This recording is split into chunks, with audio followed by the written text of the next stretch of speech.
Thank you, Carrie, and thank you all for being here today. President Festerson, there you are, city council members and guests today. It is a pleasure to be with you to report on the state of our city, an assessment of our milestones, miracles, and momentum. On Arbor Day this year, we witnessed the power of an EF3 tornado barreling through our neighborhoods. We witnessed the quick action of our first responders, completing a door-to-door search of damaged homes within hours.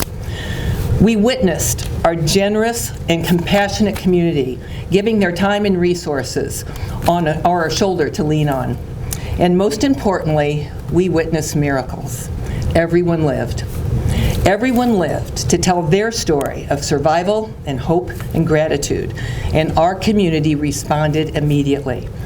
Together, the Salvation Army, the Red Cross, the United Way of the Midlands, and Omaha Community Foundation have raised approximately $3.5 million to help our neighbors in needs. And then came the volunteers by the thousands. City council members were there. Councilman Amy Melton and Brinker Harding and Don Rowe. You were out there the night of, and at 7:30 the morning after. Omaha Rapid Response estimates 14,000 volunteers showed up in the first 9 days. The days were long, but no task was too hard. Ken Gruber and Felix Ungerman are here today representing Omaha Rapid Response. Both men have decades of training in emergency response around the world. The team at Douglas County Emergency Management, led by Paul Johnson, provides the coordination necessary before and after a natural disaster. It requires a high level of training and coordination. Working with federal, state, and local partners, the city will continue to support our recovery process to make it as easy and as safe as possible for the families to rebuild their homes and also their lives. In times of crisis and disaster, we see the true human spirit. Ken Gruber and Felix Ungerman with Rapid Response, Paul Johnson and the Emergency Management staff, Major Scott Shelbourne, Jeff Beckman, and the Salvation Army team, Shauna Forsberg with the United Way, Donna Cush, Omaha Community Foundation. Thank you all for your assistance that you have and will continue to provide. Will you all please stand and be recognized for your tremendous work?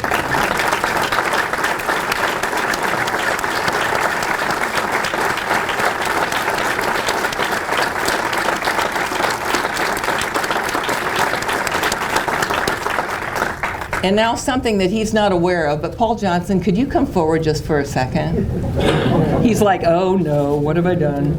Paul Johnson has been with emergency management for 18 years, and he has helped us through the worst of the worst. And he is going to retire in July. And there's something only the mayor can do for very, very special people that perform extraordinary jobs, and that's to present you with the key to the city.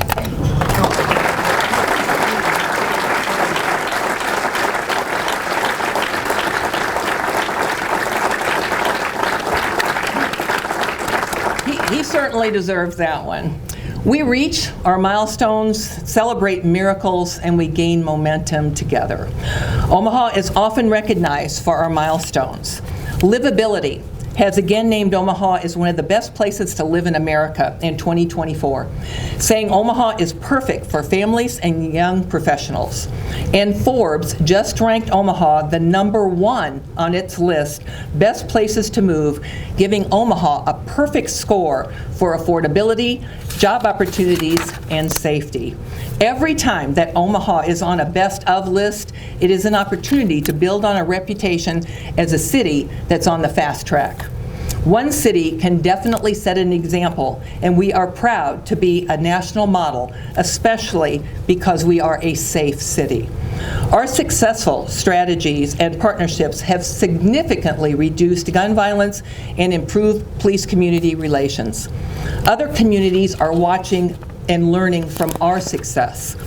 Memphis, New Orleans, Tulsa, Kansas City, Lansing, Michigan, and Syracuse, New York, for example, hope to use our model and have similar impact and sustainable outcomes in their cities. One undisputable measure of success is our crime report and our statistics. Overall, crime in Omaha was down last year, 14% lower than in 2022, with one exception, and that's motor vehicle theft. And Omaha is not immune to the Hyundai and Kia theft that's going across the nation right now. The number of non-fatal shootings dropped 29% in 2023 from the year before. Chief Schmatter believes that this is a real measure of the city's strategy to reduce violent crime, and this is a significant milestone. Our clearance rate solving crimes and making arrests is up. Last year, the homicide clearance rate was 100%, and that's almost unheard of. That trend continues this year, and we have a low number of homicides, just 8 so far this entire year, and our clearance rate is approaching 100%. Our public safety priorities include restoring the number of sworn officers through higher and competitive salaries and expanding recruiting campaigns. Today, we have 796 police officers. That is well below our authorized number of 906. But we are beginning to see the results of our actions to attract candidates and retain experienced officers. In August, a recruit class will begin training, followed by 2 more classes in 2025. By the end of next year, we strongly believe that we will be back at full strength. We will also have a firefighter class this fall. The recent recruiting campaign was very successful, and we received 849 applications. We are budgeted for 669 firefighters, and today we have 652. So right now we're down 17, and that's a manageable number. We have shifted funding for the mental health co-responder program from philanthropy to the general fund, and we have added a children's behavioral health expert to help address concerning trend of juvenile crimes. We will also begin a restorative justice class for juvenile offenders, modeled after our misdemeanor diversion program that we created in 2021. More than 100 people have successfully completed this program. We can have the same impact offering a second chance to young offenders. The goal is to hold people accountable for their actions, yet provide the opportunity to correct those actions and also learn from them. Our City Attorney Matt Kuzy believes diversion programs work, and we do too. Planning continues for the public safety headquarters to bring our police and fire departments under one roof for vital coordination, communication, and technology to minimize safety threats throughout our entire city. Managing the taxpayers' money is a responsibility that I take very seriously. Our city is financially strong. The bond ratings are consistently high. The bond raters credit our strong reserve accounts, conservative budgeting, business growth, and a record pace of development as factors for our high ratings. I hear everyone's concerns about high property taxes in Nebraska. As we finalize our recommendations for the 2025 budget, I will reduce the property tax levy again in 2025.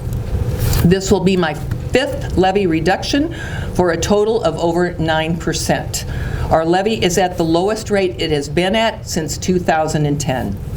I do understand that these strong steps are not enough to lower the total property tax bill for most homeowners because property valuations increases are so significant. I will continue to challenge all other taxing entities to reduce their levies and work with the governor and the legislature to identify solutions that are fair to the taxpayers and to local governments and to all the taxing entities. We are on schedule to complete the distribution of the federal pandemic relief funds. I am proud of the priorities that we established and the projects that we created to allocate the $112 million we received from the American Rescue Plan Act, or ARPA. Our final program provides funding for the business improvements districts in ARPA-qualified area. BIDs empower citizens to develop projects that address the needs of neighborhoods, the people who live there, the businesses and their customers. Our BID partners identify safety and security improvements, and we are responding with projects uniquely designed for each district. We will ask the City Council for approval this summer. Many of our BID leaders are here today, and thank you all that are here for your input and support of your neighborhoods. We have invested millions of dollars in federal ARPA funds to nonprofits that support basic needs, so youth programs, gang prevention and intervention, mental health services, and job training.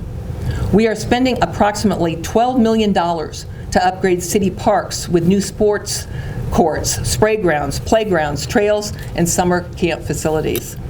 We created a program to help hotels recover from the devastating pandemic losses to the travel and tourism industries, and it is working. Hotel occupancy in Omaha is the highest it has been in 16 years right now. Our hotels brought in a record-breaking $271 million in revenue in 2023, more visitors coming to Omaha and spending money here. Our largest commitment was $60 million, and that's with our partnership with Front Porch Investments to create and preserve affordable housing and make it accessible for renters and for buyers.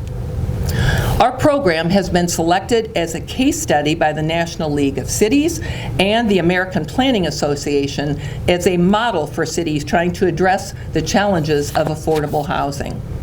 We are proud of our great and growing reputation as a convention destination, a top entertainment market, and a host city for sport competitions, promoting Omaha to the national audience. The College World Series continues to set new attendance records. The Omaha Supernovas wowed their opening season, winning the new league's national championship just Saturday evening. And we cheer for the Creighton Blue Jay basketball team and their successful NCAA tournament record. And we celebrated Terrence Crawford for his outstanding achievements as a world champion. Union Soccer plans to build its new stadium on the riverfront. And we've added Steelhouse Omaha, the Tanaska Center for Arts Engagements, the Kiewit Luminarium, and our spectacular new riverfront parks, attracting more than 2 million visitors since opening day. The Baby Bob pedestrian bridge will open this fall in October, connecting the riverfront to the baseball stadium. And we are starting to work on what may be called the Tower District in central downtown, with much more to be announced. Civic Corner, Millworks District, and the Builders District create new destinations. Creighton University is planning approximately $1.5 billion of urban core investments over 10 years. The university continues to be a destination for students from around the nation, and many stay here for jobs and higher degrees, strengthening our brain gain. The expansion of the Nebraska Medical Center to the new Saddle Creek campus is creating tremendous momentum on the campus and in Midtown neighborhoods. Every one of these developments contributes to the momentum of our great city. And we will be riding the new Omaha streetcar in a few short years, creating an easy connection to all of our downtown venues. The streetcar is already driving new development, as we saw with the recent announcement that one of Omaha's most successful residential developers will convert Central Park Plaza into the Duo, more than 700 new apartments. New Style Development says this project would not happen without the streetcar. This type of high-value development along the streetcar route is exactly what we expected. Thank you very much to Todd and Mary Heasted, who are here today, for your confidence in the streetcar and how it will benefit Omaha. By the end of this year, more than $1.3 billion in new development will be underway along the streetcar corridor, outpacing the projections that we had and funding the streetcar exactly as we had planned.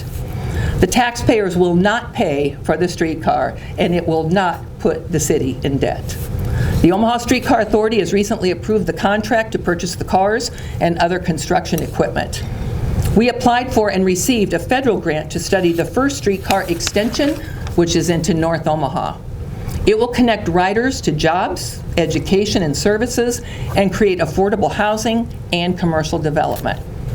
The Nebraska Medical Center is developing its own plan to add a streetcar route through its expanding campus. And we are designing a new protected bikeway to enhance mobility and safety in our urban core.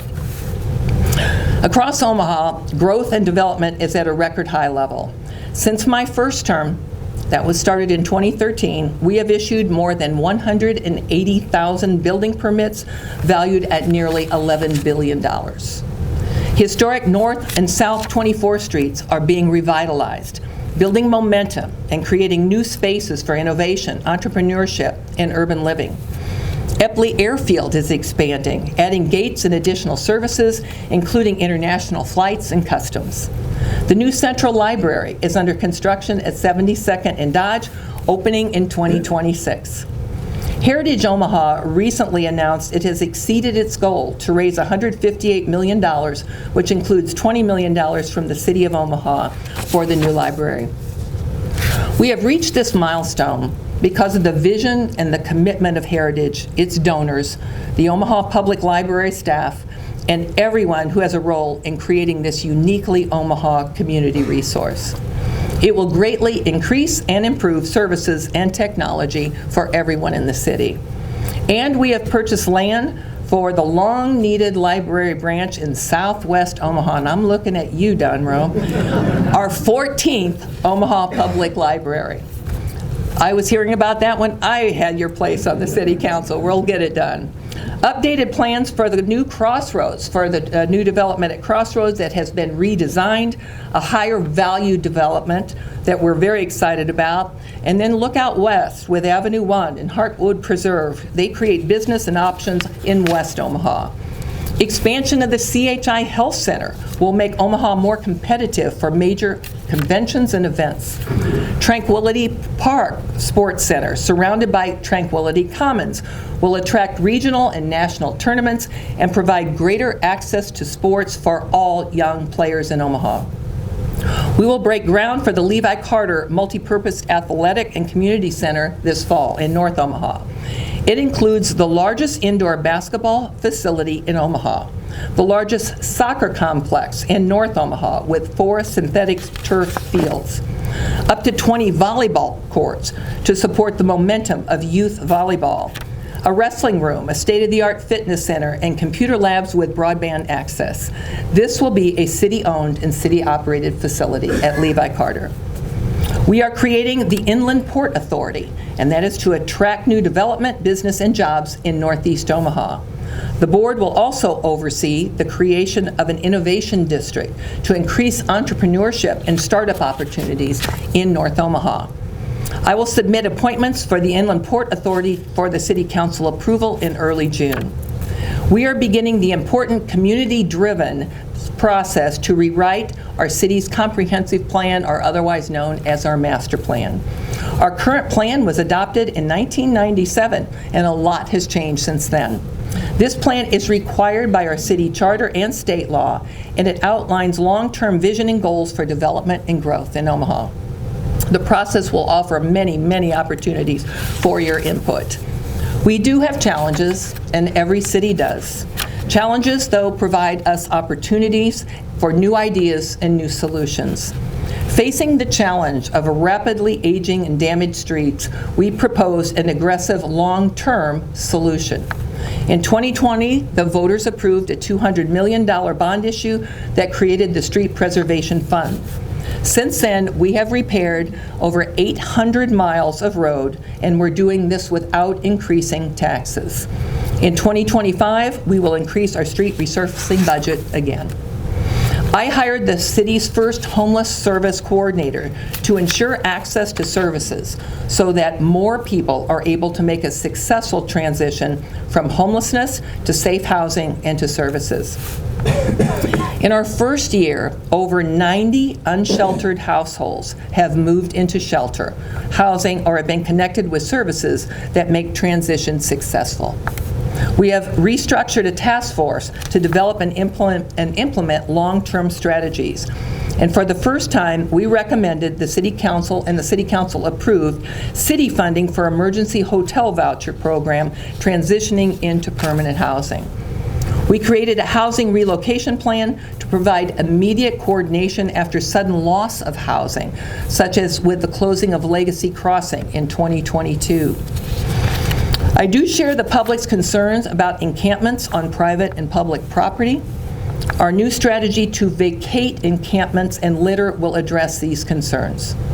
In the first 2 weeks since the City Council approved our proposal to hire contractors for this work, 5 encampments sites have already been cleared.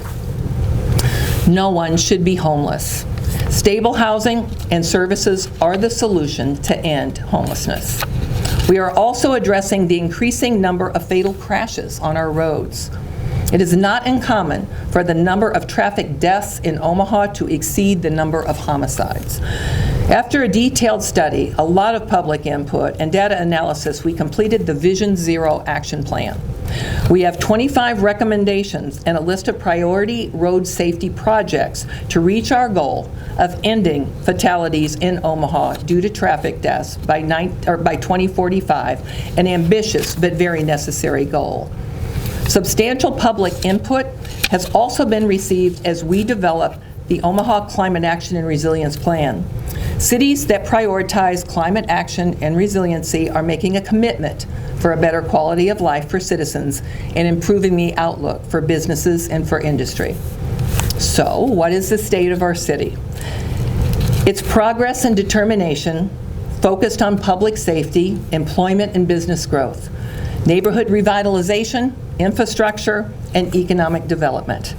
I am very, very proud of our milestones, grateful for our miracles, and very excited about our momentum. And I hope you are too. Thank you all for being here.